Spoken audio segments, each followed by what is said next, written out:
Hi friends, welcome back to my channel, Christy Redefined. It's been weeks since I did a long piece, a long video, so I wanted to touch base. There's lots, of course, that's been happening, and just wanted to kind of touch base with you, give you a little update. So we had No Kings 3, and I posted like I did a little clip, a little video montage of pictures from that. I emceed that event. I did not, I was not one of the speakers. I emceed it, which was a lot of fun.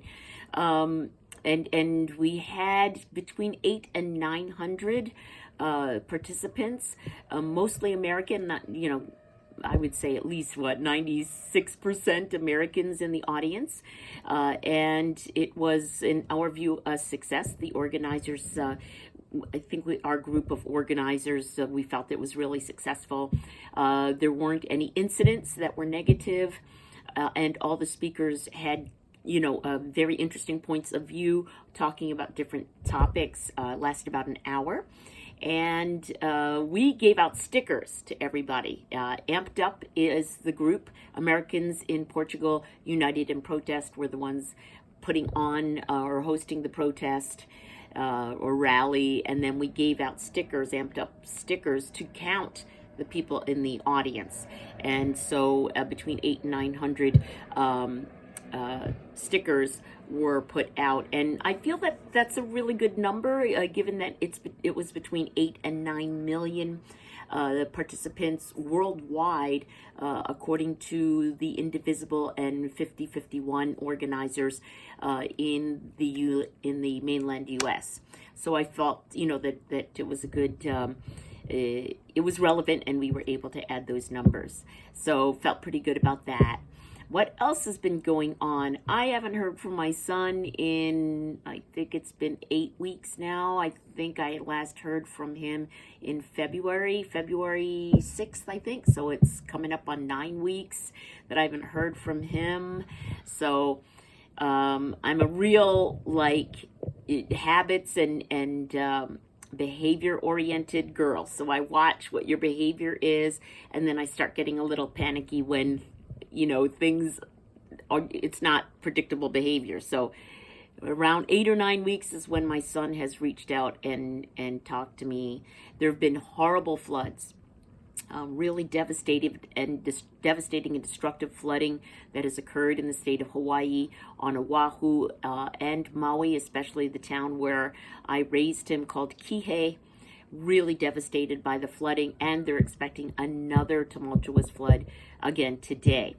And so a little bit worried about my son. I have been emailing him his usual Friday pictures and with please respond to me, please let me know what's going on, and he has not responded.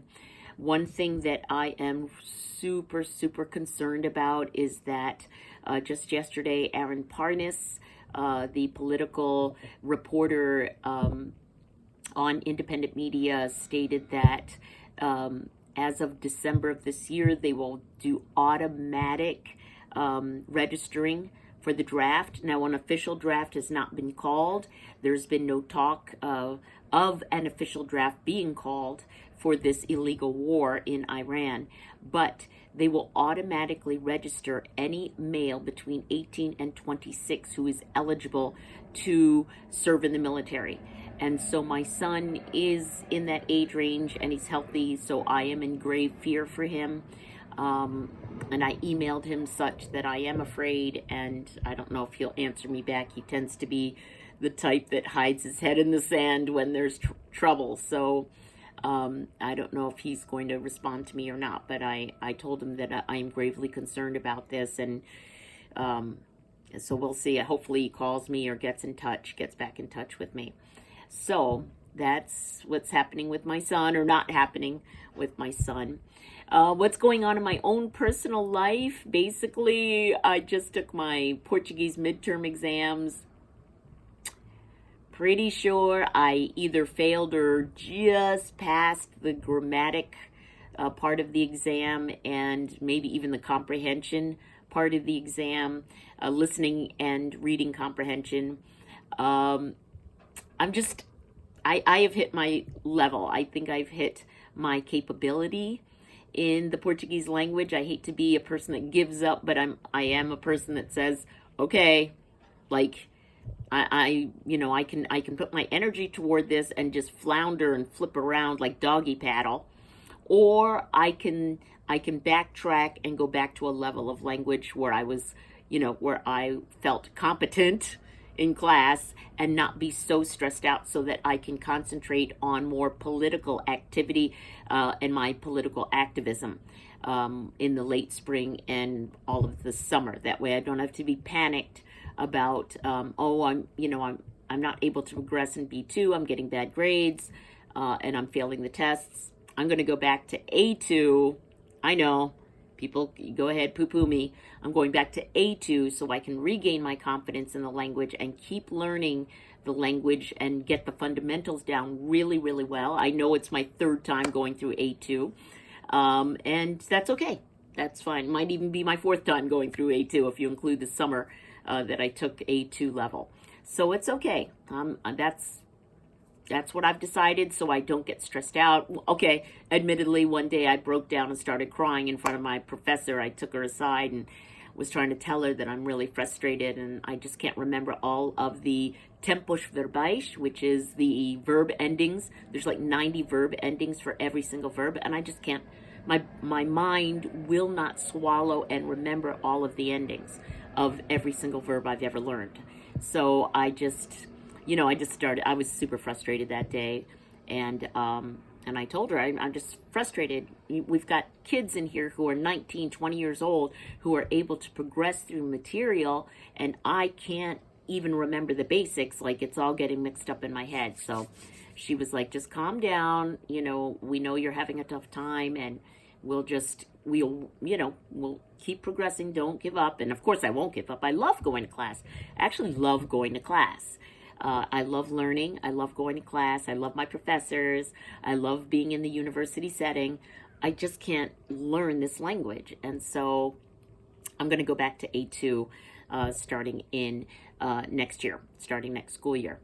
How is my visa going? I've been trying to renew my student visa since September 11th. Actually, the visa actually expired February of 2025, which means March, April. So we're looking at 14 months that I don't have a current card, a current residency card. It expired 14 months ago. That being said, there are over 365,000 people here with expired visas that they're trying to go through the system. They're really behind. On September 11th of last year, I got an appointment to be seen. I handed in all my paperwork. 2 or 3 months later, I think it was 3 months later, they send me an email saying some of your finances don't seem right. Please resend. I got my latest statements resent and waited 6 months, and they just emailed me last week saying, hey, you're denied and you sent the wrong paperwork. We don't understand it, and it doesn't look like you can subsist here and live here.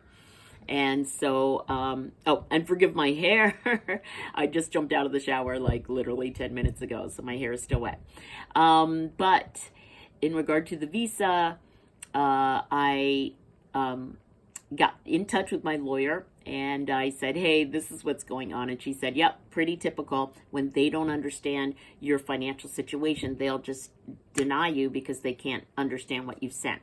And so she said, send me all your statements, all your financial stuff.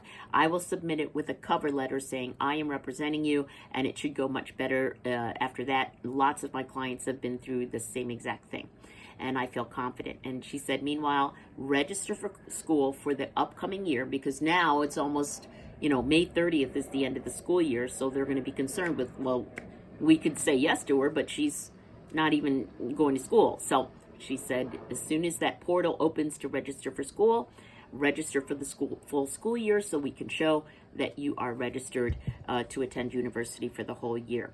So I will do that. That was my plan anyway.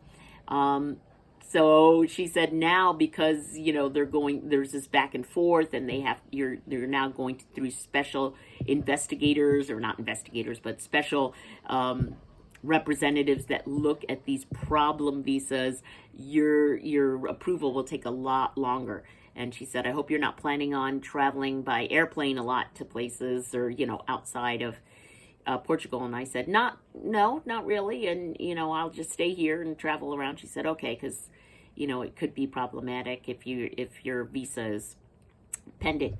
So then, what was that? So I'm waiting for that, and that's okay. I wasn't planning on going back to the U.S. anyway. I have, being the MC of the last No Kings a couple of weeks ago, I mean, again, I was interviewed. International photographers took photos of me. So, I don't plan on going back to the U.S. anytime soon, especially now that ICE is in the airports. No way, I would be the first one detained, so I am not going back there anytime soon. My mother is like, oh, so you need to stop protesting because, you can't even come back and visit. And I was just like, no, I'm not going to stop protesting. I am an American. I'm allowed to raise my voice according to our Constitution. The Portuguese here, they actually are welcoming this sort of thing. We got a permit, 2 permits for our last 2 No Kings demonstrations in the main square, Praça do Comércio, and they had no problem giving it to us. And many of the Portuguese that I even live with here in my apartment and I go to school with have said, keep going. And they say, Força, Cris, Força. You're fighting for all of us. There's a wave of fascism that's taking over the whole world. And we see you doing your best to make sure that it's stopping. And so, and for my son, who's not communicating with me, who I'm terrified for, I'm doing it for him to make sure that he has a democracy as he sets up his young adulthood and sets up the rest of his life to follow his dreams, that he's living in a democracy. And so I'm never going to stop. I tell people, I spoke at an event, an American event here at a beautiful palacete here in Lisbon, about why I stay connected to politics back home and what drives me.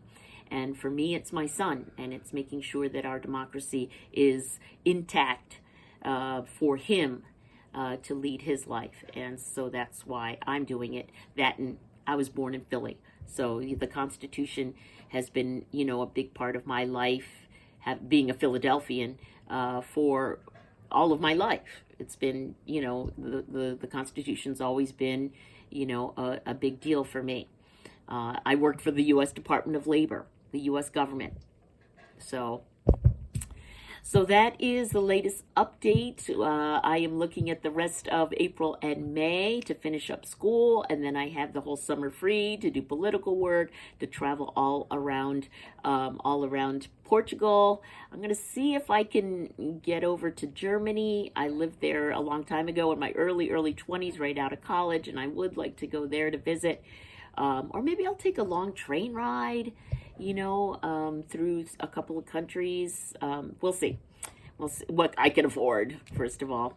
And that's it. I think that's the update. Thanks so much for tuning in to my channel, Chris D Redefined.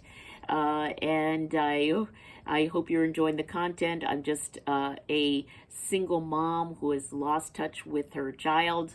He's only in touch a little bit, but I became estranged from my son, and I built a new life for myself in Lisbon, Portugal, and I'm now a full-time university student learning Portuguese. So that's my story, and I'm sticking to it, and I'm a political activist.